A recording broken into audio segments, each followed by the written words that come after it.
पुराना स्कूल आज तक सरकारी इमारत से महरूम। सख्त सर्दी और शदीद गर्मी में तलबा खुले आसमान तले तालीम हासिल करने पर मजबूर।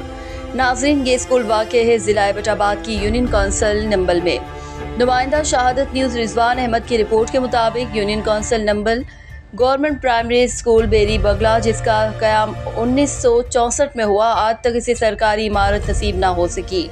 2005 के ज़लज़ले से पहले ये स्कूल एक कच्चे मकान में चलता रहा। 2005 के क़यामत ख़ेज़ ज़लज़ले में ये मकान ज़मीन बोस हो गया। एक फलाही तंजीम की जानिब से 3 शेल्टर दिए गए, जहां आज तक स्कूल की क्लासें इन्हीं शेल्टर में जारी हैं। तलबा धूप और बारिश में शदीद मुश्किलात का शिकार हैं। 200 से ज़ायद बच्चों के लिए ये शेल्टर नाकाफ़ी है। स्कूल के लिए 2 करोड़ से ज़ायद के फंड्स भी मंजूर हुए। ज़ोर शोर से काम शुरू हुआ, लेकिन काम बमुश्किल DPC तक पहुँच पाया। ठेकेदार गायब हो गया कि फ़ंड नहीं मिल रहे। ये मुस्तकबिल के मेमारों के साथ बहुत बड़ी नाइंसाफ़ी है। अहलियाना इलाका ने सूबाई वज़ीर नज़ीर अब्बासी और मुस्लिम लीग नून के साबिक वफाकी वज़ीर मुर्तज़ा जावेद अब्बासी से अपील की है कि इस स्कूल के लिए फौरी फ़ंड्स के इजरा में अपना किरदार अदा करें।